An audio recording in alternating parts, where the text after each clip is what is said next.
Best of luck সবাইকে যারা যারা মাধ্যমিক পরীক্ষার জন্য ওয়েস্ট বেঙ্গল বোর্ড এক্সামিনেশনে অ্যাপিয়ার করেছো।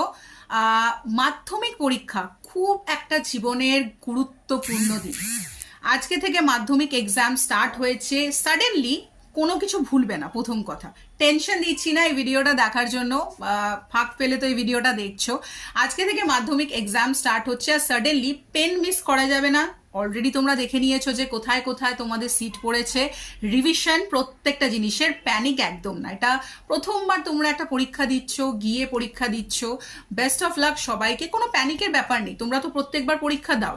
একটা সিক্রেট তোমাদের বলি, টপার, আমি নিজে টপার ছিলাম। টপার কিন্তু এমন না যে আলাদা কিছু। আমার বাকি সহ যারা পাঠী, মানে আমার সাথে যারা পড়ছে তারাও যা পড়ে আমিও তাই পড়ি। শুধুমাত্র সে যে কোনো কমন সেন্স লুজ করে না এক্সাম হলে। তুমি যদি ধরো একটা অ্যান্সার জানো না, সিলিংয়ের দিকে কিন্তু তাকাবে না। তুমি দেখবে যে তুমি কি জানো, মানে তুমি কোনটা কোনটা ওর ভেতরে জানছো। মানে ধরো একটা জিনিস যদি আমরা নোন হয়, ভাবো না, তাহলে সেটা আমাদের আরও যাচ্ছে একটা পজিটিভ দিক, বলে না বি পজিটিভ, সেইভাবে ভাবতে হবে। আর প্রত্যেকটা কোয়েশ্চেন কিন্তু সবসময় অ্যাটেন্ড করে আসতে হবে, না পারলেও চেষ্টা করে আসতে হবে। কারণ কি স্টেপ মার্কিং থাকে। প্রথম 15 মিনিট প্ল্যান করে নেবে যে পেপারটাকে ভালো করে পড়বে, যেন তুমি একটা ডিটেকটিভ হয়ে যাও।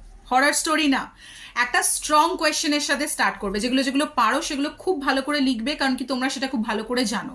পরের দিকে যখন টাইম ম্যানেজমেন্ট করে নিয়ে যে এই জিনিসগুলো এবার আমাকে একটু ভেবে ভেবে করতে হবে। হ্যান্ড রাইটিং যেন ডেকোরেশন একদম মনে হয়, কারণ কি এক্সামিনারের কি চাই? ক্ল্যারিটি, রঙ্গোলি কম্পিটিশন না। আর কিওয়ার্ডস হচ্ছে বেস্ট ফ্রেন্ডস। যদি তোমার ল্যাঙ্গুয়েজ উইকও হয়, কনসেপ্ট কিন্তু বেশি, মার্কসটা স্ট্রং হবে। টাইম ম্যানেজমেন্ট কিন্তু খুব জরুরি। যদি একটা কোয়েশ্চেন তোমার বেশি 10 মিনিটের বেশি হয় না, ম্যানেজমেন্ট করে নেবে। আমি কি বললাম যে তোমরা কিন্তু কোনো মার্কস ছাড়বে না। একটা কোয়েশ্চেন রং, সেটা কিন্তু ডিস্ট্রয় করে দেবে তোমার ফিউচার না। কিন্তু তুমি যদি এন্টায়ার পেপার একটার পেছনে দিয়ে দাও, সেটা কিন্তু খুব মুশকিল। বোর্ড এক্সাম খুবই ইম্পর্টেন্ট, কিন্তু তোমরা আরও বেশি ইম্পর্টেন্ট বোর্ড এক্সামের থেকে। ভালো করে দাও, এনজয় করে দাও, কারণ কি আমরা যে জিনিসটা এনজয় করে দিই সেটা খুবই ভালো হয়। Best of luck to all the candidates.